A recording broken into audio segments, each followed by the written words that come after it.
तो हम स्टार्ट करते हैं एक और very very interesting video. In this video we will cover the chapter 5 which is partial differential equations को करेंगे none other than physical problems में जो वो आ रही है। सो देखो और बहुत ध्यान से सुनना। पहले मैं शुरू के 5-7 मिनट में आपको चैप्टर पूरे चैप्टर की समरी बताऊंगी कि हमने एक्चुअली करना क्या है, क्लैरिटी मिले हमें, राइट। तो भी स्टार्ट करते हैं आज का लेक्चर।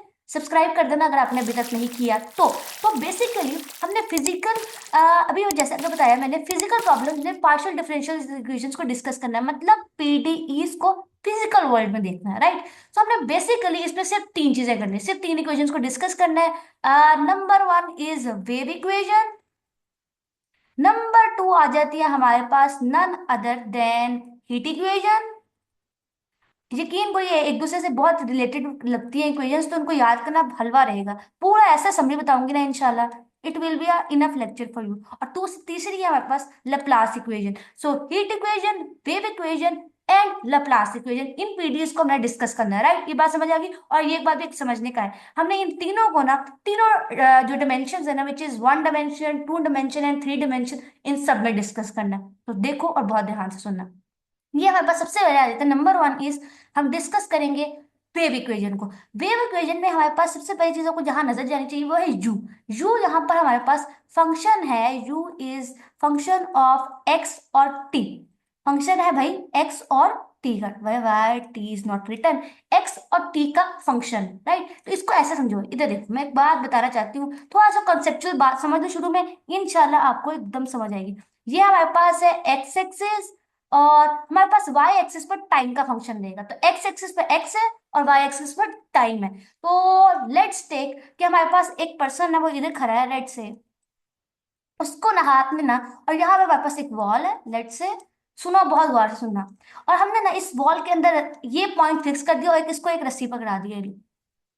इस बंदे ने रस्सी को पकड़ा हुआ है और जो रस्सी का एक एंड है ना, वो दीवार के साथ फिक्स्ड है, राइट। इतनी बात समझ आ गई है। तो जब इस भाई ने क्या किया, इस रस्सी को ऊपर नीचे मूव किया, लेट्स से ही ट्राई टू रीच दैट, ठीक है, अपवर्ड और मूवमेंट। तो अब we have this thing in the रस्सी, रस्सी के अंदर बनी वेव, तो इसको बोलेंगे नन अदर देन, स्ट्रिंग में आ गया वाइब्रेशन, स्ट्रिंग में आ गया वाइब्रेशन। इतनी बात समझ आई। अच्छा मैं आप लोग को एक चीज दिखाती हूँ, सिर्फ only for the conceptual purpose. एक सेकेंड, गुस्सा ना करना, लेकिन एक चीज देखो, आई होप आपको नजर आ रहा होगा। ये देखो, नजर आया आपको, ये वेव्स हैं। वेव को देखो, बहुत गौर से समझना। ये मूवमेंट नजर आ रहा है वेव का, एक सेकंड, पेन तो मैंने यहाँ से लिया नहीं, ये देखो वेव में मूवमेंट कितनी तेजी से मूव कर रही है। ये देखो इसी तरह ये जो वेव्स है ना, ये हीट इक्वेशन में भी हीट इसी तरह बहुत तेजी से आता है। हीट इक्वेशन में पढ़ना है कि एक बॉल इधर है, एक बॉल ये है, तो यहाँ पर हम कह देंगे वो पहली बॉल को आई कह देंगे, उसको डबल आई कह देंगे, और हम कहेंगे हीट मूव कर रही है इधर से। तो हीट मूव भी वेव्स की फॉर्म में करती है, देख रहे हो ये। तो वेव्स में मैंने भी बताया कि फंक्शन हमारे पास दो चीजों का आ जाता है। हमारे पास फंक्शन होगा एक्स और टी का। तो यहाँ पर ये जो जितनी हाइट ये वेव अटेन कर रही है ना, ये डिस्प्लेसमेंट रहेगा, और जिस स्पीड से वेव मूव कर रहा है वो वेलोसिटी रहेगा। तो याद रखना, फिर वेव्स के अंदर हम वेव्स में और हीट में हम लोग बेसिकली, और लैप्लास में बेसिकली तीन दो चीजों की बात करेंगे, उनकी डिस्प्लेसमेंट का बात करेंगे और उनकी वेलोसिटी की बात करेंगे। एकदम आई होप आपको फील आया हो कि हमने क्या किया, राइट। चलो भाई इसको बताते हैं और वापस चलते हैं अपने बोर्ड की तरफ, एक सेकेंड। चलो मुझे स्क्रीन शेयर करने दो। We will hear, right. ये बात समझ आ गई सबको, क्या हमने u, जो हमारे पास u है वो फंक्शन है x और t का, राइट। तो अब क्योंकि ये फंक्शन है x और t का, तो हम इसको डिफरेंशिएट भी उन्हीं दो वेरिएबल्स के रिस्पेक्ट में कर सकते हैं, जो कि दो वेरिएबल्स उसके अंदर इन्वॉल्व है, x और t। तो हम वेव इक्वेशन के अंदर हम लोग u को दो बार with respect to x differentiate करते हैं पार्शियली, और विद रिस्पेक्ट टू t भी दो बार डिफरेंशिएट करते हैं पार्शियली। बात समझ आ गई। और इन दोनों के बीच में आ जाता है 1/c² which is the speed, right. बात समझ आ गई सबको यहाँ से। आई होप आपको इक्वेशन याद भी रहे। मैं आपको थोड़ा सा क्लैरिटी के साथ बताऊं, मतलब एक इक्वेशन याद करनी है, मुझे 3 गुणन को याद करना एक हलवा चीज है। हम थोड़ी पहले इक्वेशन याद कर लेंगे ताकि कोई टेंशन ना रहे हमारे पास, राइट। सो इधर आ जाओ वापस, सुनो फिर। यू को डिफरेंशिएट करना है विद रिस्पेक्ट टू एक्स दो बार पार्शियली वो भी, और with respect to t partially differentiate करेंगे वो भी दो बार, और वो इक्वल आ जाएगा साथ में हमारे पास 1/c², C is the speed of light. बात समझ आ गई सबको एकदम क्लियरिटी के साथ, राइट? और ये बात हमेशा याद रखना है कि जो 1/c है ना स्केयर, हमेशा टाइम के डबल डेरिवेटिव के साथ आएगा। और अगर आप इसको यहाँ पे शिफ्ट कर सकते हो, अगर आप खाली सी स्केयर लिख दो, तो कई बुक्स में ना, कई बुक, इसी बुक पे जो हम बुक फॉलो कर रहे हैं सर नवाज अली शाह की, वो उस पर भी ऐसा होगा, बाजू का सी यहाँ लिखा होगा। तो ऑलवेज रिमेंबर दैट कि 1/c square is with respect to t, जिस पर डबल हमने यू को डिफरेंशिएट किया। और ये हमने पढ़ी 1D में, और 2D मूव करना तो कोई टेंशन ही नहीं है, साथ में प्लस कर दिया वाई का 2 दफा पार्शियली डिफरेंशिएशन एक्स वाली जगह पर। और आप इसको सिमिलरली लिख सकते हैं जी में भी। आप इसमें इसी चीज में पूरी इक्वेशन में आप ऐड कर दोगे, 2 बार with respect to G partially differentiate कर दोगे तो जी में। तो 1D में, 2D में और 3D में हमें समझ आ गई ये क्या होती है वेव इक्वेशन। नाउ पहले हम करते हैं यहाँ से आ जाओ हीट इक्वेशन के अंदर। वेव इक्वेशन और हीट इक्वेशन की, ये दोनों इक्वेशन में कोई ज्यादा डिफरेंस नहीं है। With respect to x again हमने 2 बार पार्शियली डिफरेंशिएट किया यू को, plus 1/c as it is आया। लेकिन अब हमने हीट इक्वेशन के अंदर, सॉरी वेव इक्वेशन के अंदर 2 बार पार्शियली डिफरेंशिएट किया था with respect to time u को, लेकिन यहाँ पर हम सिंगल बार करेंगे, यहाँ पर हम सिर्फ एक बार करेंगे। और हमने ऑफ कोर्स 1D में कर लिया, तो इसी में ऐड कर देंगे विद रिस्पेक्ट टू वाई, 2 बार डिफरेंशिएट करेंगे और साथ में सिर्फ उसे ऐड करना है। सिमिलरली हम इसको मूव कर सकते हैं इन 3D भी। बात समझ आ गई आई होप? तो ये हीट इक्वेशन और वेव इक्वेशन की जनरल फॉर्म में सिर्फ एक ही डिफरेंस है कि यहाँ पर हम सिंगल बार करते हैं with respect to t partially differentiate. समझ आ गई सबको एकदम क्लैरिटी के साथ? चलो अब तीसरी इक्वेशन आज के which is called Laplace equation, सबसे ज्यादा इंपॉर्टेंट है ये।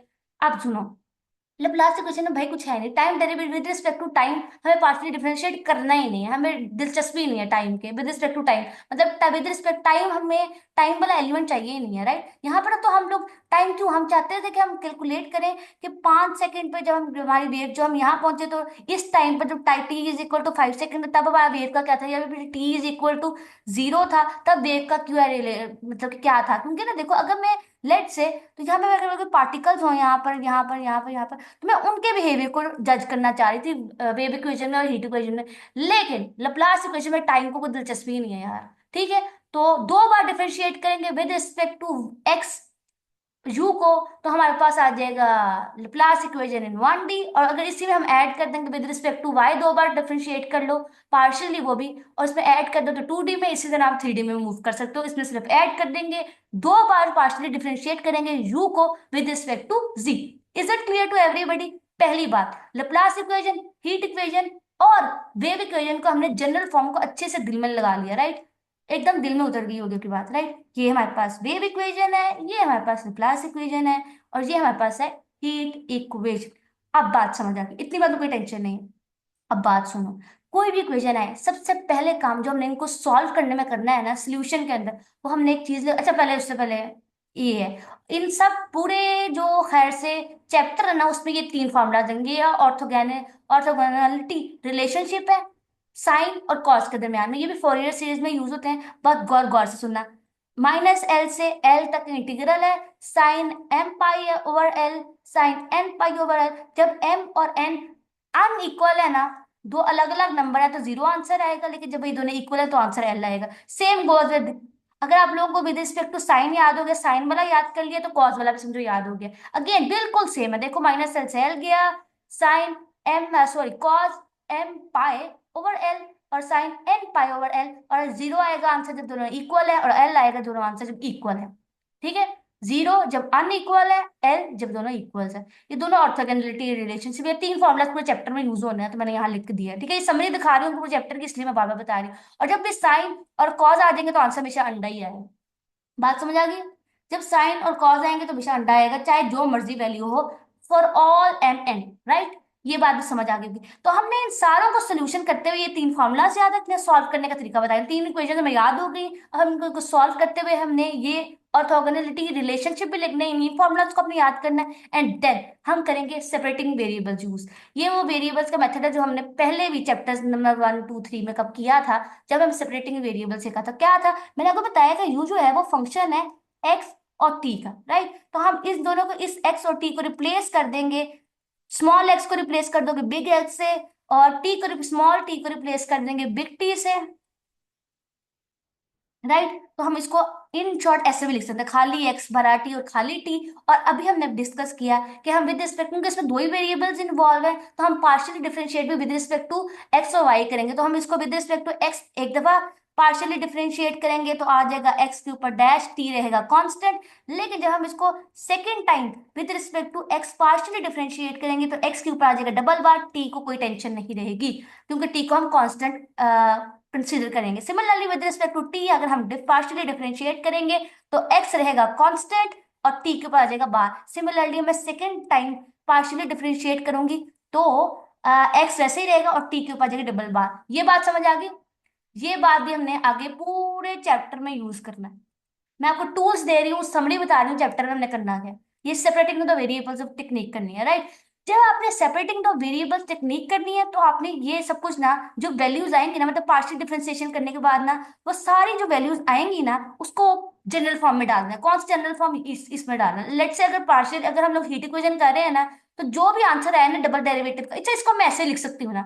इस बात को तो आप सब मुझे लगता है आंखें बंद करके मेरी इस बात पे मानोगी कि मैं इसको इन सबको ऐसे लिख सकती हूँ। जैसे लेट से इसको मैं लिख सकती हूँ ना, एक्स का double derivative u t which is equal to minus C square और यू का सिंगल डेरिवेटिव। इसको मैं ऐसे लिख सकती हूँ ना, नजर पता नहीं आ रहा है कि नहीं? ये ऐसा लिख सकते हैं ना, मैंने यही तो बात यहाँ पे लिखी है। तो आपने इन सबको निकालने के बाद ना यार सब्स्टिट्यूट कर देना जनरल इक्वेशन में। जनरल इक्वेशन में सब्स्टिट्यूट करने के बाद हमारे पास एक सोल्यूशन बन जाएगा। उस सोल्यूशन में लगानी है ये दो कंडीशन जो हमें पूरे सवालों में गिवन होगी। एक होगी boundary condition and other is initial condition. मैं पूरे चैप्टर का समरी बता रही हूँ, आई रिपीट, इसलिए आप लोगों को कुछ समझ नहीं आ रही तो कोई टेंशन वाली बात नहीं। अगर ये सारी चीजें आपको समझ नहीं आ रही, आगे हम इस पूरे क्वेश्चन में जो क्वेश्चन वगैरह आए हुए हैं ना, आगे हम इनको सॉल्व करेंगे ना, मॉडलिंग वगैरह सिखाऊंगी, सब कुछ सिखाऊंगी, तो आपको जनरल फॉर्म और अच्छे से समझ आ जाएगी। लेकिन ये समरी है उन बच्चों के लिए जिनको थोड़ा सा बहुत चैप्टर का पहले पता था, राइट। तो अब सुनो, एक होगी बाउंड्री कंडीशन और एक होगी इनिशियल कंडीशन। याद रखना, मैंने अभी एक बात बताई, वो जो मैंने ऐसे करके एक डायग्राम बनाया आपके सामने ये, और आपको थोड़ी सी एनिमेशन भी दिखाई, राइट। सो हमने बताया कि याद रखना ये बाउंड्री, ओहो कलर चेंज करना था, ये बाउंड्री है एक, एक ये बाउंड्री है, राइट। तो वेव इक्वेशन के अंदर ना एक एंड फिक्स रहेगा, let's say L is fix, और ये देखो ये तो दोनों, हमें ये पता है कि हमारी जो वेव को हम डिस्कस करेंगे वो इसी रेंज के अंदर है, राइट। फिक्स्ड है, a one end is fixed, ends are fixed. तो याद रखना कि जो एंड पॉइंट्स पर लगेगी ना, जो एंड पॉइंट्स पर कंडीशन लगेंगी ना, वो हमारे पास बाउंड्री कंडीशंस होंगी। और जो इनिशियल कंडीशन है वो यहाँ लगेगी, बीच में लगेगी कहीं, लेट्स से, राइट। और इनिशियल कंडीशन के अंदर ही हमें डिस्प्लेसमेंट भी गिवन होगा। मैं साफ लिखती हूँ, हमें इनिशियल कंडीशन के अंदर ही डिस्प्लेसमेंट गिवन होगा, डिस्प्लेसमेंट और वेलोसिटी गिवन होगी। इनिशियल कंडीशन के अंदर हमें डिस्प्लेसमेंट और वेलोसिटी गिवन होगी और इधर से केसेस बनेंगे। बाउंड्री कंडीशन हम नहीं बदल सकते। बाउंड्री कंडीशन ना, अगर पूरी वेव इक्वेशन में बाउंड्री कंडीशन सेम रहेंगी, पूरी वेव हीट इक्वेशन में बाउंड्री कंडीशन सेम रहेंगी, पूरी लैप्लास इक्वेशन में बाउंड्री कंडीशन सेम रहेंगी। लेकिन चेंज कहाँ आएगा? वो जो cases case one case two बनेगा ना, वो यहाँ से बनेंगे।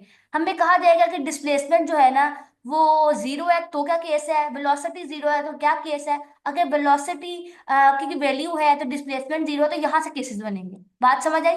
और बाउंड्री कंडीशन ना बाउंड्री पे लगती है और बीच में लगेगी इनिशियल कंडीशन। ये बात समझ आ गई? वेव के विजुलाइज करना है तो मैं थोड़ा सा दिखाती हूँ कि क्या बनता है। देखो, तो जो बाउंड्री कंडीशन है वो इस तरह की होगी कि एक्स की वैल्यू जीरो और टाइम देखो क्या है, हम कहेंगे वो जीरो की इक्वल है, और एक्स की वैल्यू क्या आ जाएगी, let say L T is equal to zero. ये हमारे पास बाउंड्री कंडीशन इस तरह की आती है। ठीक है, वेव इक्वेशन अगर हम देखें ना, एक सेकंड थोड़ा सा हटाती हूँ, मैं आपको दिखाती हूँ इनिशियल कंडीशन में सवाल इस टाइप का। इनिशियल कंडीशन किस तरह की होती है, बस शक्ल दिखा रही हूँ, आपके सवाल भी दिखाऊंगी भाई किस तरह के होते हैं, उसकी टेंशन ना लेना, राइट। तो ऐसा आएगा, X T is equal to X T, चलिए यहाँ पे लिख लो, हाँ ठीक है, X T is equal to function, ये डिस्प्लेसमेंट का होगा, डिस्प्लेसमेंट किसी फंक्शन की इक्वल है। या फिर अगर इसी यू का कोई डेरिवेटिव आ जाए ना विद रिस्पेक्ट टू टी, तो इसका मतलब ये वेलोसिटी की वैल्यू का कहेंगे वेलोसिटी जीरो है। बात समझ आ गई? तो इनिशियल कंडीशन बीच में लगेगी, बाउंड्री कंडीशन बाउंड्री पे लगेगी। इनिशियल कंडीशन चेंज नहीं होती होती सारे। अगर हम लोगों ने, याद रखना, जो हम डेरिवेशन करेंगे ना, तो इनिशियल कंडीशन लगाने के बाद जो हमारे पास एक इक्वेशन की फॉर्म बनेगी, उस फॉर्म को संभाल के रखना है, क्योंकि आगे सॉल्व होने वाले एग्जाम्पल्स में ना हमने वो यूज करना है। बात समझ आ गई सबको? और इनिशियल कंडीशन चेंज हो सकती है, बल्कि यही चेंज हुआ करेंगे। बात समझ आ गई? क्योंकि बहुत सारी मल्टीपल एग्जाम्पल्स है बुक में, बच्चों को ये समझ आती है क्या कौन सी एग्जाम्पल कब करनी है। तो ये जो डिफरेंसेस है, ये मैं चीजें बता रही हूँ, ये जो बाउंड्री कंडीशन है। और ये उसके बाद हमारे पास 1D वेव इक्वेशन को हम सॉल्व करेंगे, राइट। चलो, इतनी बातें क्लियर होगी, तो दैट इज ऑल। पूरे चैप्टर की समरी आपको समझ आ गई है। ये कुछ आपको ये चीजें भी आपको बतानी थी और कुछ आपको एनिमेशन में दिखाई थी, तो आई होप कि आपको समझ आई होगी पूरे चैप्टर में हमने करना क्या है। नाउ ओके, ये थोड़ा कंपैरिजन टेबल भी है। बाउंड्री कंडीशन और इनिशियल कंडीशन में सब कुछ बता चुकी हूँ कि जो बाउंड्री कंडीशन होती है ना, वो एक्स की वैल्यू पर लगती है, और इनिशियल कंडीशन वैसे टाइम पर भी लगती है, और इनिशियल कंडीशन जीरो भी हो सकती है। और जो हमारे पास बाउंड्री कंडीशन है अच्छा ये देखो, इनिशियल कंडीशन इस फॉर्म का होता है, बाउंड्री कंडीशन इस फॉर्म का होता है। बात समझ आ गई? देख लो अच्छी तरह, और ये हमने वेव इक्वेशन के लिए भी बताया, राइट। आई होप कि इन चीजों की भी समझ आ गई हो। ओके, मूव करते हैं भाई, हम मूव अपने पहले सवाल की तरफ। हमने करना है, सॉल्व करना है, इनिशियल बाउंड्री वैल्यू प्रॉब्लम है, और इस फॉर्म को देखो कौन से, ये किसकी फॉर्म है, double derivative with respect to X 1/c² और double derivative with respect to T. ये हमारे पास है वेव इक्वेशन। वेव इक्वेशन, इस बात को हम अच्छे से समझ चुके हैं। और ये हमारे पास है बाउंड्री कंडीशंस, और ये मेरे पास है इनिशियल कंडीशन। और अगर आप गौर से देखो, इनिशियल कंडीशन में ये वेलोसिटी है, और ये मेरे पास इनिशियल कंडीशन में डिस्प्लेसमेंट है। मेरी राइटिंग बहुत गंदी है, I am very sorry for that. ये डिस्प्लेसमेंट की वैल्यू की मैंने, और डिस्प्लेसमेंट यहाँ पर एक फंक्शन है, और वेलोसिटी यहाँ पर उसने मुझे जीरो दी हुई है। राइट, समझ आ गई? तो ये पहला केस है, इनिशियल वेलोसिटी इज जीरो दी हुई है इस सवाल। बात समझ आई? तो पहले बात है। अच्छा, और मैं एक बात बता दूं कि जितने भी हमारे पास वेव इक्वेशन की 1D के अंदर आएगी ना, तो इसकी मॉडलिंग भी कर सकते हैं। पता नहीं मॉडलिंग को हवा क्यों बनाया कि मॉडलिंग करना बहुत मुश्किल है। मॉडलिंग करना बिल्कुल भी मुश्किल नहीं है यार। सुनो, बहुत गलत। याद रखना कि वेव इक्वेशन इन 1D हो ना, ये सब कुछ छोड़ो, वेव इक्वेशन कहीं पर भी हो, वेव इक्वेशन की केसेस क्या है? वेव इक्वेशन ना हमेशा स्मॉल ट्रांसवर्स वेव होगी, स्मॉल ट्रांसवर्स ट्रांसवर्स वेव होगी, वेव स्मॉल ट्रांसवर्स वेव होगी। और ये हमेशा एक स्ट्रिंग के अंदर प्रेजेंट होगी, या वॉयलिन, वॉयलिन नहीं बजाते यार, वॉयलिन तो गिटार या वॉयलिन आपको पता ही होगा कोई ना कोई। इतने तो मासूम बच्चे तुम लोग हो नहीं, वॉयलिन और गिटार को तो अच्छे से पता होगा। तो वो उन सब में, तो वायलिन के गिटार के अंदर जो स्ट्रिंग्स होते हैं ना, ये वो बहुत मतलब कि उनकी अंदर बहुत छोटी सी मूवमेंट आती है, राइट। बहुत ज्यादा बड़ा हम उसको स्ट्रेच नहीं कर सकते, राइट। सिमिलरली गिटार के अंदर भी उसकी स्ट्रिंग्स को अगर हम मूव करें तो बहुत थोड़ा मूव करना पड़ता है, राइट। अगर आपने किसी को गिटार बजाते कभी देखा हो तो। उसके अलावा ड्रम, ड्रम नहीं बजाते हैं वो लोग, उसमें मूवमेंट इतनी थोड़ी करनी पड़ती है, याद रखना। तो फिजिकल इंटरप्रिटेशन हम कैसे करनी है कि describes the transverse variation of a stage of the length L. अब वेव इक्वेशन को डिस्कस करें तो हम उसके बारे में जानते हैं कि उसके एंड पॉइंट्स फिक्स्ड होते हैं, उसके एंड पॉइंट्स फिक्स्ड होते हैं सारे टाइम के लिए। और यहाँ पर इस सवाल में हमने सवाल की स्टेटमेंट को देखकर जान लिया कि हमारे पास यहाँ वेलोसिटी डिस्प्लेसमेंट गिवन है लेकिन वेलोसिटी जीरो है। ये हमें यहाँ पर लिखा है। तो initial displacement of the string is F of x, ये देखो एफ ऑफ एक्स के इक्वल है। और वेयर, और वेयर इट इज रिलीज, यहाँ से इसको रिलीज किया जाएगा, जबकि इनिशियल वेलोसिटी जीरो है। ये भी हमने सवाल में से देख लिया। तो अब मुझे दिल पे हाथ रख के बताओ कि फिजिकल इंटरप्रिटेशन याद करना मुश्किल काम है? बिल्कुल मुश्किल काम नहीं है। ये सब बातें हमने स्टेटमेंट से पर स्टेटमेंट को पढ़ के ही जान ली थी। तो फिजिकल इंटरप्रिटेशन करना कोई मुश्किल काम नहीं है, ये आप याद कर सकते हो। 2-3 लाइनें हैं, और 2-3 लाइनों में से सिर्फ पहली लाइन हमने याद करनी है कि transfer vibration of stretch string of length L, उसकी लेंथ एल है। बाकी दोनों बातों आपको पहले ही मालूम थी कि उसकी दोनों साइड से एंड फिक्स्ड है। और वेलोसिटी, और सॉरी वेलोसिटी जीरो है, डिस्प्लेसमेंट एफ ऑफ एक्स के इक्वल है, ये भी स्टेटमेंट में लिखा हुआ है। बात समझ आ गई? उसके बाद लगना है नन अदर देन, मैंने क्या बताया था, सेपरेटिंग द वेरिएबल। ये सेपरेटिंग द वेरिएबल लगाएंगे, पहला स्टेप क्या था, सेपरेटिंग वेरिएबल लगाओ। सेपरेटिंग द वेरिएबल लगा है, सेपरेटिंग द वेरिएबल लगा, राइट। ये देखो, हमने इसको पहले, ठीक है, तो हमारे पास अगर अब हमने ये वाली इक्वेशन, अब हमने ना यहाँ देखो double derivative with respect to T है, एक्स है, और double derivative with respect to T है। तो हमने अपने यू को जो सेपरेटिंग वेरिएबल में दो बार एक्स के रिस्पेक्ट में पार्शियल डिफरेंशिएट करना है, और दो बार टी के रिस्पेक्ट में पार्शियल डिफरेंशिएट करना है। मुझे कैसे पता चला? जनरल इक्वेशन में मैंने इन दी एंड वैल्यूज पुट करनी थी, मैंने उतनी बार पार्शियल डिफरेंशिएट करना जितनी बार मुझे जनरल इक्वेशन में चाहिए। बात समझ आ गई? पागलों की तरह आप खुद नहीं करते ना जनरल इक्वेशन को लिखना है। तो दो बार मैंने एक्स के रिस्पेक्ट में पार्शियल डिफरेंशिएट किया, टी को कांस्टेंट माना, और दो बार with respect to T partial differentiate किया और एक्स को कांस्टेंट मान लिया, राइट। और सब कुछ पुट कर दिया इक्वेशन नंबर वन में। जो जनरल इक्वेशन थी वो क्या थी कि with respect to X partial differentiate, और विद 1/c² और with respect to T partial differentiate, इसमें हमने डाला ये सब कुछ। बात समझ आ गई सबको यहाँ से? आई होप कि आपको समझ आई। डाल लिया, कोई टेंशन वाली बात नहीं है। अब सेपरेटिंग द वेरिएबल्स में भाई रूल है कि अब एक साइड जो है ना हमारी, वो विद रिस्पेक्ट टू डिपेंड कर रही है एक्स पर, दूसरी साइड डिपेंड कर रही है टी पर। तो ये पॉसिबल नहीं है, इसका मतलब ये दोनों साइड जो है वो तीसरे वेरिएबल के इक्वल है। हमने लेट कर लिया वो तीसरा वेरिएबल टी है, राइट। तो अब ये दोनों टी के इक्वल है, हमने कहा ये अगर ये देखो यहाँ से कैसे बनता है, एक्स का square over X is equal to K. तो यहाँ से हो जाएगा, फर्दर मूव करेंगे, एक्स का double derivative which is equal to X T, और ये इधर आ जाएगा एक्स का double derivative minus X T which is equal to zero. ये वाली इक्वेशन ऐसे बनी। सिमिलरली ये वाली इक्वेशन को इसके इक्वल रख लिया तो ये वाली इक्वेशन बन गई। कोई टेंशन वाली बात बिल्कुल भी नहीं है, राइट। अब देखो, अब हमने बना लिया, मैंने क्या बताया था, हमने पहले लगाने सेपरेटिंग वेरिएबल, सब कुछ जनरल फॉर्म भी बना ली, सब कुछ बन गया। अब हमने सेपरेटिंग वेरिएबल्स वाला काम हुआ खत्म। अब हमने क्या करना है, अब हम मूव करेंगे बाउंड्री कंडीशंस की तरह, उसके बाद इनिशियल कंडीशन। पहले हमेशा याद रखना बाउंड्री कंडीशन लगानी है। सेपरेटिंग वेरिएबल्स के बाद पहले बाउंड्री कंडीशन लगाओगे, उसके बाद इनिशियल कंडीशन लगाओ। ये ना हो कि पहले इनिशियल कंडीशन लगा कर बैठ जाओ, बिल्कुल नहीं, पहले बाउंड्री कंडीशन लगाना है, राइट। तो अब आज पहली बाउंड्री कंडीशन लगा लेते हैं। बाउंड्री कंडीशन को अगर हम गौर से देखें ना, तो क्या है कि यार एक्स की वैल्यू जीरो है और टी की वैल्यू टी दी हुई है, और एक्स की वैल्यू एल है और टी की वैल्यू टी है, तो अब हम ये लगाएंगे और ये दोनों इक्वल टी है जीरो के, राइट।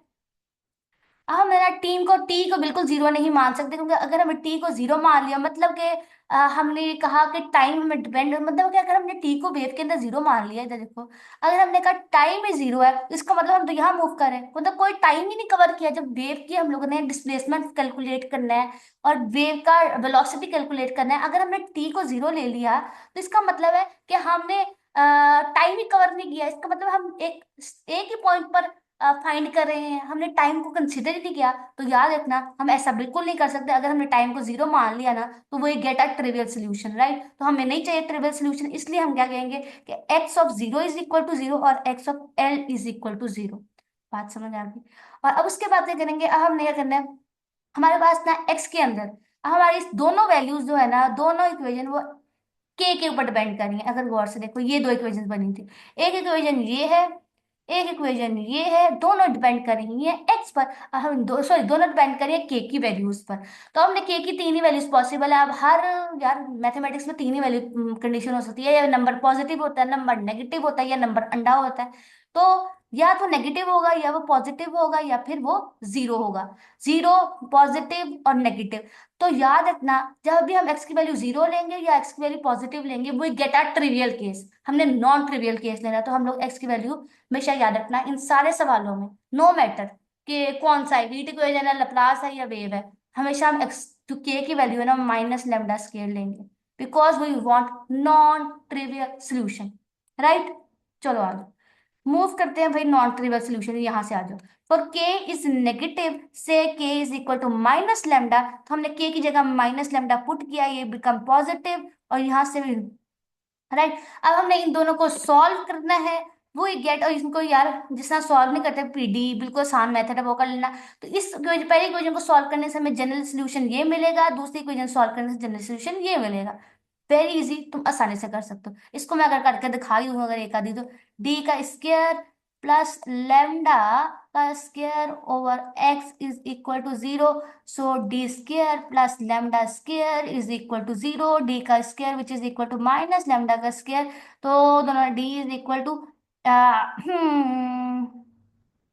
लेमडा आ गया, ये लो, नहीं लेमडा आया है, खाली लेमडा आया, लेमडा आया, lambda I, less caring about, right. तो यहाँ पे आ जाएगा लेमडा अयोटा। अब आ गई रियल पार्ट अंडा है, और कौन सा, और जो इमेजिनरी पार्ट है वो है। तो इसको कैसे सोल्यूशन लिखेंगे, बहुत आसान है, ये लो, एक्स की value zero, X plus A one आएगा cos lambda X, lambda X plus B one sine lambda X. बन गई ये वाला फॉर्म, देख लो, एकदम सॉल्व करना है यार पीडी को जैसे पहले सॉल्व करते थे, राइट। आई होप कि तुम दूसरा वाला भी कर लोगे, दूसरी वाले में रियल पार्ट और इमेजिनरी पार्ट, ठीक है। दूसरे वाला बिल्कुल इसी तरह ही होगा। In the end we get two solutions. बात समझ आ गई, एक ये सॉल्यूशन और ये सॉल्यूशन है। तो हमने अब अपनी जनरल पीडीई को ना, अब हमने बाउंड्री वैल्यू लगाने के बाद ना सब कुछ पुट कर देना है अपनी फर्स्ट इक्वेशन में। ये देखो इसमें, इसमें इसको गौर से देखो, राइट। हमने एक्स की वैल्यू फाइंड की, टी की वैल्यू फाइंड की, और फिर हमने U X of T is equal to X और टी माना था। याद करो, याद करो, शुरू में हमने माना था ना सेपरेटिंग द वेरिएबल्स में यार। किधर दिखाऊं? इसमें, ये देखो इधर, हमने इसमें पुट करना है अपना। हमने इस सब पे फाइंड करके ये लगा लिया। बात समझ आ गई सबको? एवरीबडी। हमें मिल गई है general partial differentiation given by, तो हमने जनरल इक्वेशन मिल गई है, राइट। जनरल इक्वेशन मिल गई है। बात समझ आ गई सबको? एकदम क्लैरिटी के साथ। अब आप बात सुन लो। अब पहली बाउंड्री कंडीशन ये थी कि अगर u zero of t is equal to zero. अब हमने क्या करना है, u के अंदर पहले x की जगह जीरो पुट करेंगे, और फिर उन सबको इक्वल रखेंगे जीरो को। अब x की जगह जीरो पुट करना है, x की जगह, अब x की जगह जीरो पुट करेंगे ना, तो यहाँ पे आ जाएगा वन, और ये तो हो जाएगा जीरो। तो यहाँ से हमारी इक्वेशन क्या बन जाएगी, ए वन एज इट इज आ जाएगा, और यहाँ पे तो एक्स की वैल्यू इन्वॉल्व भी नहीं है, तो ये तो हमारे पास कांस्टेंट रहेगा। So A two cos lambda X T plus B two sine lambda C T. ये कंडीशन बन गई, और उसने कहा सबको इक्वल रखो जीरो के, इन सबको इक्वल रखना है जीरो के। राइट। बात समझ आ गई? कोई टेंशन वाली बात नहीं है। अब जो वैल्यू वैल्यू ब्रैकेट में पड़ी है ना, वो कभी जीरो के इक्वल नहीं हो सकती, तो इसको इम्प्लाइज दैट कि जो एक्स वन है ना वो इक्वल, सॉरी ए वन है वो इक्वल टू जीरो है। अब ये ए वन की वैल्यू जीरो आई है ना, अब ये सब कुछ डालिए बाउंड्री पहली। अच्छा याद रखना, इन सारे चैप्टर में चाहे आप इनिशियल कंडीशन लगाओ, बाउंड्री कंडीशन लगाओ, जो लगाने के बाद आंसर आएगा ना उसको ऊपर वाली इक्वेशन में डालना। यहाँ पे हमारे जनरल इक्वेशन कौन सी है हमारे पास? यहाँ पे जनरल इक्वेशन है जो कि मैंने येलो से हाईलाइट की हुई है, नजर आ रही है? येलो से मैंने हाईलाइटर फेरा जिस पर जनरल इक्वेशन है। अब ए वन हो गया जीरो, अब ए वन की जो वैल्यू जीरो आई है ना, उसको उठा के मैं डाल दूंगी फिर जनरल इक्वेशन में, जो कि मिट चुकी है। राइट। तो मैं जनरल इक्वेशन में डाल देती हूँ, टेंशन के इस इक्वेशन में हम डाल देंगे। अब ए की वैल्यू जीरो कर दो, और आंसर में क्या बचेगा? अब ये वाली वैल्यू हुई खत्म, ए वाली जीरो, तो यहाँ से बचेगा B one sine lambda X is equal to पूरे ब्रैकेट। तो ये वाली कंडीशन बन गई पहली बाउंड्री कंडीशन के बाद, हमारे पास ये वाला केस बना है। बात समझ आ गई सबको एकदम? आप क्या करते हैं कि दूसरी बाउंड्री कंडीशन लगा लेते हैं। अब यहाँ से देखो, उन्होंने क्या किया कि बी वन को अंदर ले गया, हमने कहा कि बी वन और ए टू और बी टू मिलकर बनाएंगे। बी वन को हमने लिख दिया ए वन, और बी वन और बी टू को हमने इकट्ठा करके लिख दिया बी वन। बात समझ आ गई? खाली बी और खाली ए। राइट। आगे बात समझ, हमने जो, क्योंकि सारे कॉन्स्टेंट तो हैं ए वन बी वन इन्वॉल्व किए हुए हैं, राइट, तो उन सबको बी को हम अंदर ले गए, इनके साथ मल्टीप्लाई इसके साथ कर दिया और इसके साथ कर दिया। In the end we get this thing. बात समझ आ गई? अब लगाएंगे दूसरी कंडीशन, बाउंड्री कंडीशन। दूसरी बाउंड्री कंडीशन कुछ ये की तरह की थी, कोई दूसरी कंडीशन ने कहा है कि एक्स की जगह एल पुट करो और उसको इक्वल रख दो जीरो के। तो ऊपर वाली बाउंड्री कंडीशन में लगाते हैं, एक्स की जगह पुट कर दो एल, और फिर टी, और सबको इक्वल रख दो जीरो। तो साइन लेमडा एल हो जाएगा, और ऊपर वाली ब्रैकेट को कोई टेंशन नहीं, क्योंकि ब्रैकेट के अंदर तो एक्स की वैल्यू इन्वॉल्व भी नहीं है यार। तो यहाँ पे आ जाएगा B sine lambda C T, और इस सबको हमने इक्वल रखना है जीरो के। अब ब्रैकेट तो पूरी जीरो के इक्वल नहीं हो सकते, तो implies that K sine lambda L is equal to zero. अब लेमडा एल तो नहीं इक्वल हो सकता जीरो के, लेमडा एल, तो इसका मतलब है साइन में चला गया sine inverse zero. Sine inverse zero की वैल्यू होती है, साइन होता है भाई सारे इंटीग्रल वैल्यूज पर जीरो होता है, वो होता है साइन एन पाई। यहां से लेमडा की वैल्यू क्या निकल आएगी, N N pi over L. बात समझ आ गई? ये वैल्यू जो हमारे पास लेमडा की निकली है, वो सब कुछ कहाँ डालेंगे, मैंने बताया ना, एक इक्वेशन करने के बाद जनरल इक्वेशन में। तो हम ये सब कुछ डालेंगे नन अदर देन ऊपर वाली इक्वेशन में। तो यहाँ पे देखो ऊपर वाली इक्वेशन में डालने का ये बने, ये बन, ओहो, मैंने हाईलाइटर यूज करना, तो ऊपर वाली इक्वेशन में हमने डाल दिया, और हमारे पास ये कंडीशन आ गई। राइट। बात समझ आ गई सबको यहाँ तक? बहुत ही बुरा लिखा गया। अब यहाँ पे देखो, मैंने क्या बताया कि लेमडा जो था वो इक्वल था एन पाई और एल के, क्योंकि यहाँ पे एन वैल्यूज के लिए आ गया, तो मतलब N is equal to one two. तो क्योंकि अब हमारे पास एन वैल्यूज इन्वॉल्व हो गई, पहले हम लोग ना यू एक्स टी था, तो हमारे पास एक सोल्यूशन था, लेकिन अब यहाँ पे हमारे पास एन सोल्यूशन आ गए हैं। बात समझ आई? तब यहाँ पे भी अब क्योंकि लेमडा के अंदर एन वैल्यूज आ गई हैं, और लेमडा हर साइन के लिए भी है, कॉस के अंदर भी आ गया, तो इसको अंदर वी गेट डिफरेंट वेव के अंदर डिफरेंट फंक्शंस को अंदर की वैल्यूज आ रही है। तो यहाँ देखो यू के अंदर भी तभी उन्होंने एन लिख दिया है, ए के अंदर भी एन आ गया, बी के अंदर भी एन आ गया, बिकॉज लेमडा की वैल्यू हमें एन तक मिल गई है। बात समझ आई? Lambda is amplitude of the wave, right. बात समझ आ गई? हमने सब कुछ उठा के ऊपर वाली इक्वेशन में डाल दिया, हमें ये मिला, कोई टेंशन वाली बात नहीं है। ठीक है। तो अब ये देखो, ये जो यू एन एक्स टी है ना, ये एक सिंगल सोल्यूशन है, लेकिन हमें चाहिए, और एक लीनियर सोल्यूशन भी, लेकिन हमें चाहिए इनफाइनाइट नंबर ऑफ सॉल्यूशंस। हमें ना एक जब, क्योंकि हम इसकी जनरल इक्वेशंस फाइंड करें ना, तो हमें एक पॉइंट पर आंसर नहीं चाहिए, हमें तो बहुत सारे पॉइंट पे चाहिए, हमें इनफाइनाइट सॉल्यूशंस चाहिए। तभी हम दोनों साइड पे अप्लाई कर देंगे, क्योंकि हमारे पास एन की वैल्यूज तो पहले ही है, तो हमने दोनों साइड पे ऐड कर देंगे none other than summation sign. Right, तो summation sign U N X T आ जाएगा। तो एन की वैल्यू वन से स्टार्ट होकर इन्फिनिटी तक हमारे पास इनफाइनाइट सोल्यूशन आ जाएंगे। बात समझ आ गई किसके? You, you x T. Everything clear है यहाँ तक? राइट, और बाकी ऊपर वाली वैल्यू के अंदर ऊपर वाली वैल्यू लिख दी है लेमडा के साथ, यू की यू एन की वैल्यू ऊपर से लिख दी नीचे, ये वाली ऊपर वाली पड़ी हुई है, यही नीचे उठा के लिखी है, ये लो। राइट, कोई टेंशन वाली बात तो नहीं है। होगी टेंशन वाली बात। अब हमने इनिशियल कंडीशन भी, पहले हमने सेपरेटिंग द वेरिएबल भी कर लिया, वेरिएबल्स को सॉल्व कर लिया, अंदर डाल दिया, बाउंड्री कंडीशन फॉर्म कर ली। अब क्या करेंगे? एक ही काम तो रह गया, वो है initial condition. Now it is time for initial condition. Initial condition क्या है? पहले इनिशियल कंडीशन ये है कि जो पहले इनिशियल वेलोसिटी जीरो है, तो हमारे पास ये एक्स की वैल्यू है, इसका लेंगे derivative with respect to T. So ले लो एक्स की derivative with respect to T, तो समीशन साइन को कोई टेंशन वाली बात नहीं रहेगी। एक्स एन इज इक्वल, और sine N pi X over L बिल्कुल सेम रहेगा, बिकॉज हमने with respect to T partial differentiate किया एक्स, और ये जो सारी वैल्यू इसमें टी की वैल्यू इन्वॉल्व ही नहीं है, तो ये कांस्टेंट रहेगी। बात बात समझ आ गई? अब यहाँ टेंशन आएगी, इसको डिफरेंस, इस ब्रैकेट में टी इन्वॉल्व है, यहाँ से आएगा टेंशन।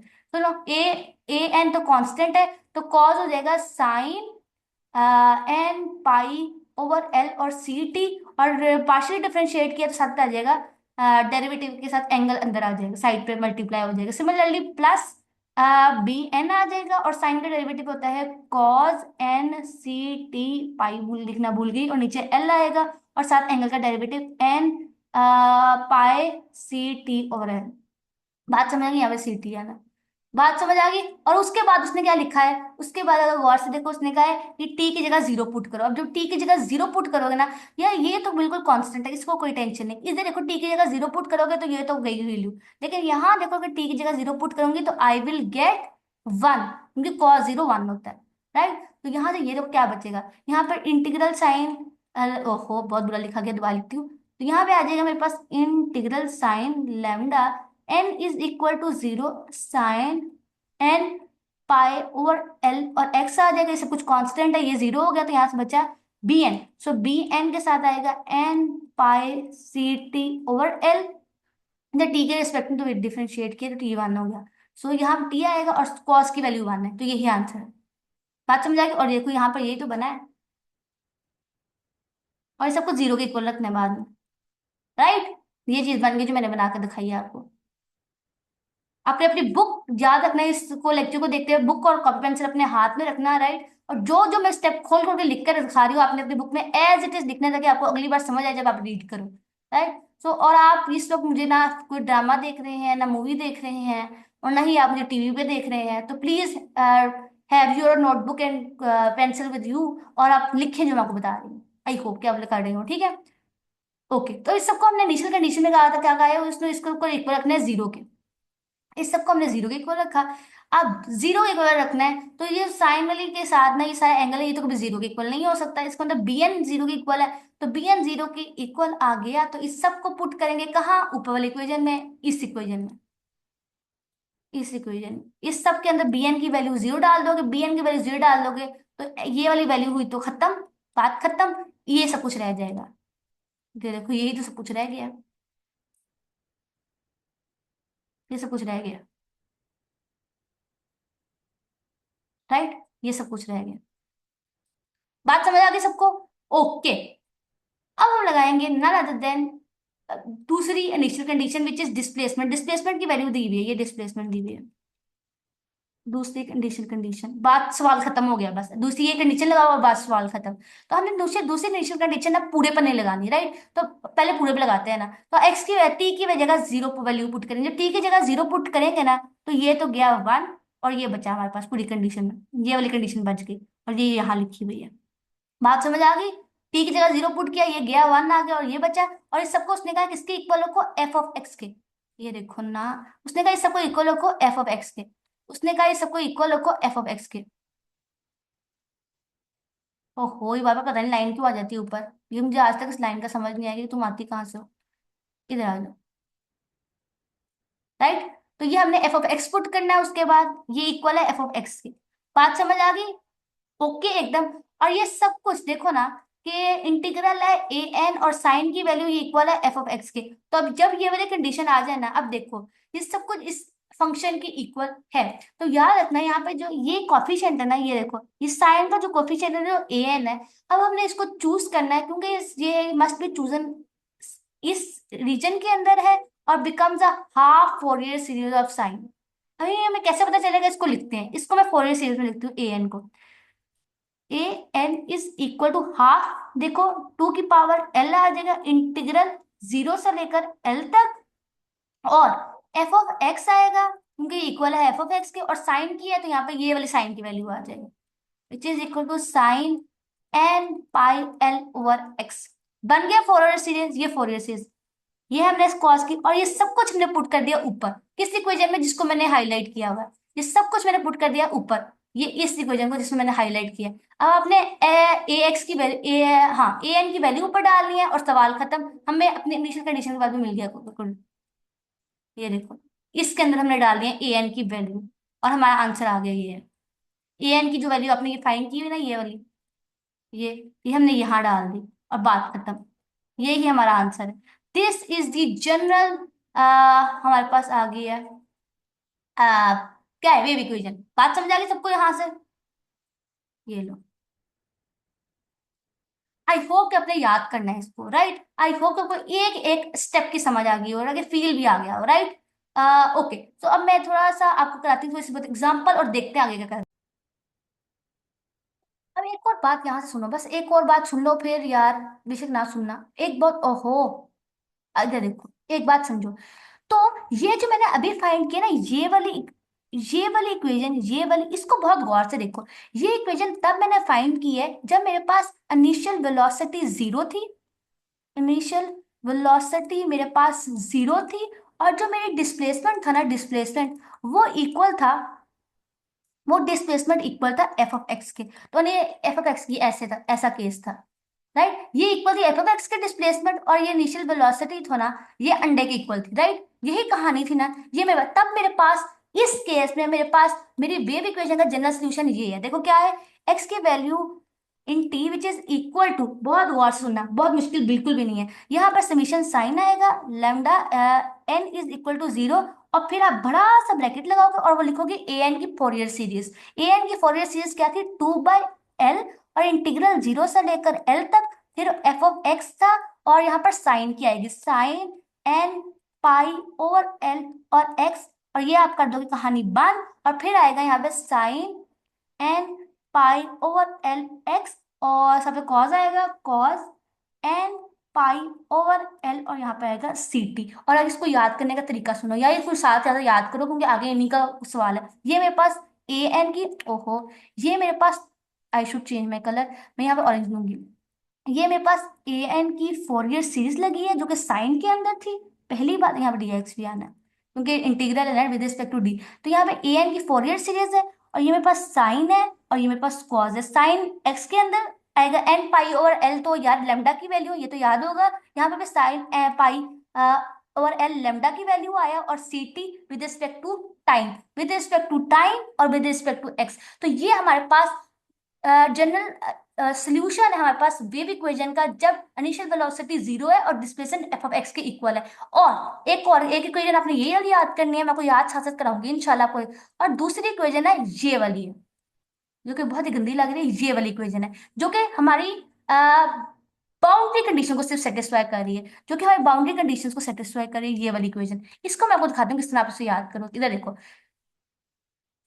तो वेव इक्वेशन की ना बाउंड्री कंडीशन को सेटिस्फाई करती हुई जो थी वो कौन सी थी? इधर देखो, आई शुड, चलो यार, ये देखो यू, हमारे पास एक्स टी आएगा, समीशन का साइन आएगा, इंफिनिटी जाएगा, N is equal to one, और सुनो sine N pi over L जो कि लेमडा की वैल्यू थी, साथ में आएगा एक्स, और यहाँ पे आएगा ए एन, और साथ में आएगा sine N pi over L C T plus B N की वैल्यू आएगी साइन, साइन यहाँ कॉज आएगा, ए एन के साथ साइन और बी एन के साथ आएगा, सॉरी यहाँ कॉज आना था या साइन आना था, मैंने उल्टा कर दिया भैया। ए एन का मेरे सॉरी, यहाँ पे आएगा cos, cos N pi L C T और ओहो, और यहाँ पे आएगा sine N N pi L C T. और ये देखो ये हमारी वो वेव इक्वेशन है जो कि हमारी बाउंड्री कंडीशन को सेटिस्फाई कर रही है। कैसे याद करना है? बहुत आसान है। समीशन का साइन तो आएगा ही आएगा, यहाँ पे साइन की वैल्यू आएगी, उसके बाद ए एन के साथ आएगा कॉस और बी एन के साथ आएगा साइन, और यहाँ पे सी टी, सी टी के रिस्पेक्ट में, और यहाँ पे एक्स, तो बाहर sine with respect to X होगा और अंदर ए एन और बी एन के साथ विद रिस्पेक्ट टू टी होगा। तो हमने ये दो इक्वेशंस को इस पूरी कहानी में याद रखना है कि जब इनिशियल कंडीशन जीरो थी, ये इनिशियल कंडीशन वाली वेव इक्वेशन है, और ये बाउंड्री कंडीशन वाली इक्वेशन है, यही आगे यूज होगा, राइट। चलो आगे बढ़ते हैं, तो क्या आपको फील आया, राइट। पहला example, deflection, find the deflection. Deflection कहते हैं बेटा वाइब्रेशन को, वाइब्रेशन की स्पेलिंग अच्छा ठीक है, वाइब्रेशन, वाइब्रेशन आई आना है, vibration, I am very bad at spelling, I am very sorry for that. ठीक है, तो हमने फाइंड करना है वाइब्रेशन स्ट्रिंग में, vibrating string of length L. हमें कैसे पता चलेगा ये 1D खैर से है, बिकॉज इसके एंड्स में फिक्स्ड है और स्ट्रिंग में वाइब्रेशन है, स्ट्रिंग में वाइब्रेशन है, उसकी लेंथ एल है, फिक्स पॉइंट्स है, फिक्स पॉइंट एंड्स फिक्स्ड है। बात समझ आई? ये वही कहानी है जो मैं आपको थोड़ी पहले सुना रही थी। स्टेटमेंट से भी देखो बात झलक रही है ना, झलक छोड़ो, बहुत नजर आ रही है ना आपको, उस मुश्किल बातें नहीं करेंगे, आसान बात नजर आ रही है ना आपको, फील हो रहा है ना। पेपर में अगर रैंडमली आ जाएगी एग्जांपल तो हमें तो नहीं याद रहेगा कौन सा है, तो ये स्टेटमेंट को याद रखो, गौर से देखो क्या कह रहा है कि हमने find the reflection of F of x T और वाइब्रेटिंग स्ट्रिंग, वाइब्रेट कर रहा है स्ट्रिंग, उसकी लेंथ भी एल है, उसके एंड पॉइंट्स फिक्स्ड है, उसकी इनिशियल वेलोसिटी क्या है, जीरो है, और डिस्प्लेसमेंट जो है ना उसकी दो वैल्यूज दी गई है। डिस्प्लेसमेंट की एक वैल्यू ये है, एक वैल्यू ये है। अब बात याद रखो, तो अब मुझे याद रखो यहाँ पर लगना वेव इक्वेशन है, पहली बात हमें यहाँ से समझ आ गई स्टेटमेंट को पढ़कर।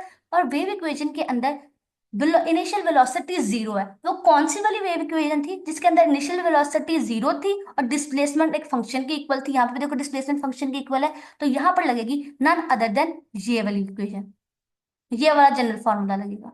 बात समझ आ गई? आई होप कि आपको समझ आई हो कि क्या करना है।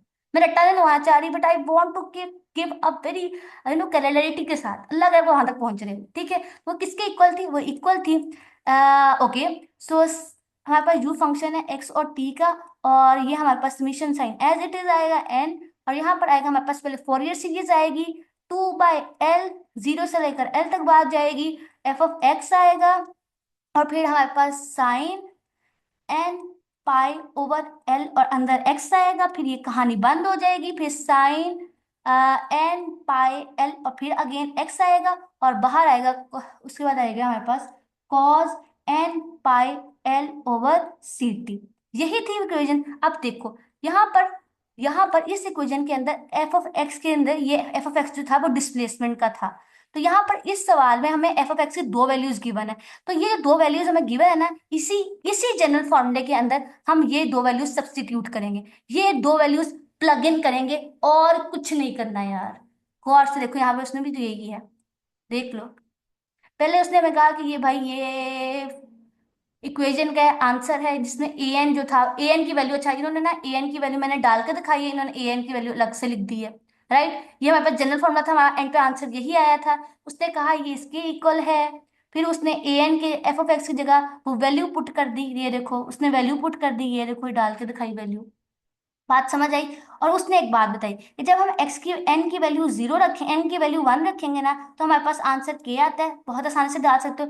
लेकिन जब भी हम एन की वैल्यू कुछ और डालेंगे तो आंसर जीरो आएगा। ये कैसे पता चला? वही यूजफुल थ्री फॉर्मूला जो शुरू में करवाए थे वो ये थे, बिकॉज देखो अगर मैं एन की वैल्यू कुछ और रख देती हूँ, लेट से जीरो से लेकर एल तक बात जाएगी, के की वैल्यू ऐसे रहेगी, साइन की वैल्यू मैंने रख दी टू एल, ठीक है, एन एक्स और एल ऐसे रहेगी, और साइन के साथ एन है, यहाँ पे मैंने टू रख दिया, पाई एक्स ओवर एल और डी एक्स। और यहाँ पर अगर आप गौर से देखो कि यहाँ पे जो m पड़ा है उसकी वैल्यू n है, यहाँ पे जो n पड़ा है उसकी वैल्यू 2 है, तो m और n अनइक्वल है, तो इसका आंसर 0 आया। तभी उसने कहा है कि जब हम वन वैल्यू रखेंगे ना, यहाँ पर n की जगह 1 रखेंगे, तब k की वैल्यू आंसर आएगा, लेकिन जब कुछ भी और रखेंगे तो आंसर हमेशा 0 आएगा।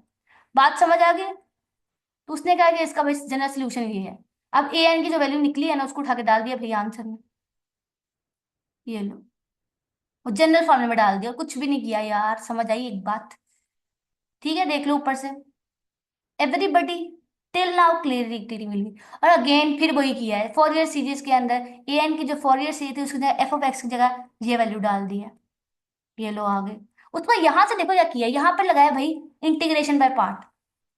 इंटीग्रेशन बाय पार्ट ये आप करोगे तो मुझे 100% यकीन है कि आपको समझ आ जाएगी किस तरह हो। करके दिखाओ स्टेप, ये कर लोगे। Integration by part I hope तुमको आता ही हो, तो हमको इतना करना है, मैं आपको थोड़ा हिंट दे देती हूँ ताकि समझ आए। इसको पहला फंक्शन कंसीडर करना है, इसको भाई दूसरा फंक्शन मांगना है, तो अगेन पहला फंक्शन वैसे ही, दूसरे फंक्शन पे integral sine minus integral sine आएगा, फिर इंटीग्रल दूसरा फंक्शन और डेरिवेटिव ऑफ फर्स्ट फंक्शन, और फिर कहानी खत्म। बात समझ आ गई? और उसके बाद इसको सॉल्व करके इसने आंसर लिखा है। और ये देखो इन दी एंड उसने कहा ये आ जाएगा। उसका उसने भी उसके दूसरी फोरियर सीरीज को भी ना लगाने के बाद ना, उसके इन दी एंड हमेशा याद रखना कि हमें वो जनरल फॉर्मूला पुट करना होता है जो हमारा सवाल होता है, उसने जनरल फॉर्मूला पुट किया। बात समझ आ गई? उसके बाद अब हमने जीरो वेलोसिटी वाला केस कर लिया, अब दूसरा केस शुरू हो जाता है वेयर हमारे वी हैव जीरो डिस्प्लेसमेंट, जब हमारे पास डिस्प्लेसमेंट यार जीरो हो। अगेन गौर से देखो, अगर डिस्प्लेसमेंट जीरो है, और ये कौन सी इक्वेशन है? Wave equation, well done, wave equation ही है। अगेन ये देखो, बाउंड्री कंडीशन सेम है जो दोनों में सेम थी, एग्जैक्टली बाउंड्री कंडीशन सेम, लेकिन अब देखो ये डिस्प्लेसमेंट होता था, ये वेलोसिटी होता था। अब डिस्प्लेस वेलोसिटी एक फंक्शन की इक्वल है और डिस्प्लेसमेंट जीरो है। दूसरा केस, बात समझ आ गई? आई होप क्या ही हो। और अब गौर से देखो, दोनों के अंदर अब कोई डिफरेंस नहीं है। In this case the string has fixed end at x is equal to 0, x is equal to 0, initial displacement 0 है along x axis, और और हमारे पास जो है ना, वो हमारे पास वो x इज इक्वल टू 0 और l के बीच में लाई कर है, मतलब ऐसा करके भी केस है। x है, और ये देखो ये देखो x इज इक्वल टू 0 और l तक है हमारे पास वेव। ठीक है, बात समझ आ गई?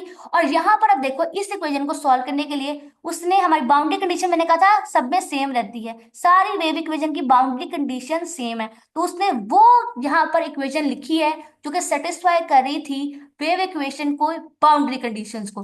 बात समझे? ये वाली इक्वेशन जो कि बाउंड्री कंडीशन को सेटिस्फाई कर रही थी, उसने यहाँ पर वो लिखी है। बात समझ आई? और डिफरेंस कहाँ आया? डिफरेंस कहाँ आया? इनिशियल कंडीशन बदली है। इनिशियल कंडीशन बदली है तो इनिशियल कंडीशंस की वैल्यू डाल दो, क्योंकि मिल गया। अब पहले इनिशियल कंडीशन उसने डाल ली है, ये देखो पहले इनिशियल कंडीशन ये थी, एक्स की जगह टी की जगह जीरो कर दो। जब टी की जगह जीरो करोगे ना, तो ये तो उड़ गया, टी की जगह ये करने से वन आ गया, यहाँ पे ए एन आ गया, बस ये लो ये बन गया, सबको जीरो के इक्वल रख दिया। अब साइन को तो जीरो के इक्वल रख नहीं सकते, इसका मतलब है ए एन अंडे के इक्वल है। अगर ए एन अंडे के इक्वल है तो सब कुछ डाल दो यहाँ पर। जब हमने कहा ए एन अंडे के इक्वल है, तो आगे पहले कहानी, ए एन अंडे की इक्वल है तो इसको डाल देंगे जनरल फॉर्म में, दिस जनरल फॉर्म में ए एन जीरो हो गया, और बाद में ये वाली इक्वेशन बची।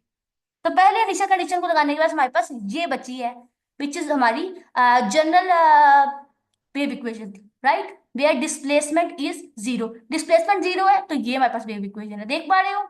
अच्छी तरह देख लो, समझ आ गई? और दूसरी लगा लेते हैं भाई। दूसरी इनिशियल कंडीशन ये है, दूसरी इनिशियल कंडीशन है कि हम अपने वेलोसिटी को एक फंक्शन की इक्वल है, तो जो हमारे पास ये पिछली इक्वेशन निकली है ना, इसको कर लेते हैं डेरिवेटिव, इसका डेरिवेटिव ले लो with respect to time, with respect to time. तो ये तो एज इट इज रहेगा, I N is equal to B N को कोई टेंशन नहीं है, और इस वाले साइन एक्स को भी कोई टेंशन नहीं है, क्योंकि इसलिए तो विद रिस्पेक्ट टू एक्स है। और अब इसको फर्क पड़ता है, ये आ जाएगा cos N pi C L, और टी भी आएगा, और सर डेरिवेटिव आएगा एन पाई एल, और यहाँ पर सी आता है, right, with respect to T. और अब इसने कहा इस सबको इक्वल है जी ऑफ एक्स के, और टी की जगह पहले जीरो पुट कर देंगे। अब उसने कहा टी की जगह जीरो पुट करो, टी की जगह जब जीरो पुट कर लूंगे तो ये हो जाएगा वन, राइट, और ये बचेगा सारा कुछ बस, राइट, ये सब कुछ यहाँ पे आ गया, ये सब कुछ ये है, राइट, बी एन आएगा, ये इधर आ गया, sine X as it is, B N भी आ गया, और ये जो वैल्यू जहाँ से बची हुई यहाँ आ गई, और उसने कहा इस सबको इक्वल रख दो जी ऑफ एक्स के, जी ऑफ एक्स के इक्वल रख दिया भाई, जी ऑफ एक्स के इक्वल आ गया।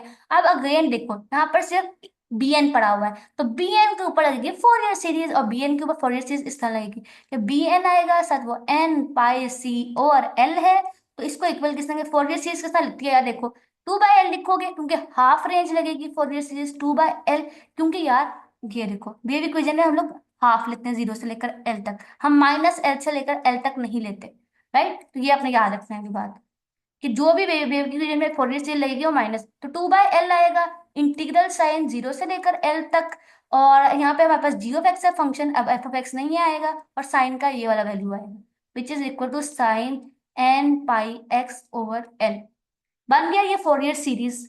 ये लो, अब ये जो यहाँ पे था ना, ये सब कुछ उठा के दूसरी साइड पे ले गए, ये तो यहाँ पर आ गया और सब कुछ खत्म, सवाल खत्म। ये लो आ गया जनरल फॉर्म। ये वो जनरल फॉर्म है जब हमारे पास डिस्प्लेसमेंट जीरो है और वेलोसिटी नॉन जीरो है। ये लो ये इक्वेशन आ गया। ओहो पता नहीं बाबा लाइन कहाँ से आ जाती है। Okay, so I should do this, ये हमारे पास इक्वेशन है, राइट। चलो फिर अब चलते हैं आगे और कुछ और पढ़ते हैं। आ जाओ नई नेक्स्ट इक्वेशन को। A stretch string of length L, जो कि उसकी लेंथ है वो एक्स एक्सिस पर है और उसके एंड पॉइंट्स यार फिक्स्ड हैं, देखो L is equal to zero पर और L is equal to N पर, कौन सी इक्वेशन लगेगी सोच के बताना। इतनी स्टेटमेंट पढ़ के क्या याद आया, वेव इक्वेशन लगेगी, एग्जैक्टली। अगर अभी तक याद आ गई तो वेरी वेल डन। और डिस्प्लेस ऐसी वेव इक्वेशन लगेगी जिसका डिस्प्लेसमेंट जीरो है और इनिशियल वेलोसिटी जो है ना, डिफ्लेक्शन कहते हैं वाइब्रेशन को, और vibration of the vibrating string at if the initial velocities, और इनिशियल वेलोसिटी यू नॉट के और 2x के इक्वल है। और अब ये ऊपर जो इक्वेशन लिखा हुआ है ना, ये वाली इक्वेशन, इसको गौर से देख लो। ये वाला इक्वेशन, ये वो वेव इक्वेशन है जिसके पास जिसके पास जिसके पास जिसके पास हमारे पास जिसके पास डिस्प्लेसमेंट जीरो है, लेकिन लेकिन वेलोसिटी नॉन जीरो है। और यहाँ पर जो आपको नजर आ रहा है ना, ये देखो, यहाँ पर जो आपको ये जी ऑफ एक्स नजर आ रहा है ना, ये वेलोसिटी के लिए, ये जब जहाँ पे जो वेलोसिटी के अंदर फंक्शन यूज करना है ना, यू नॉट और 2a आपने यहाँ पुट करना है। बात समझ आ गई, जैसे पिछले में किया है बिल्कुल वैसे ही देखो। अब हमने यू नॉट बी एन की जो फोरियर सीरीज है उसके अंदर वैल्यूज डालनी, आंसर आ जाएगा, नथिंग स्पेशल, एकदम क्लैरिटी के साथ। अब तीसरा केस है कि अगर हमारे पास तीसरा केस सुनो क्या है।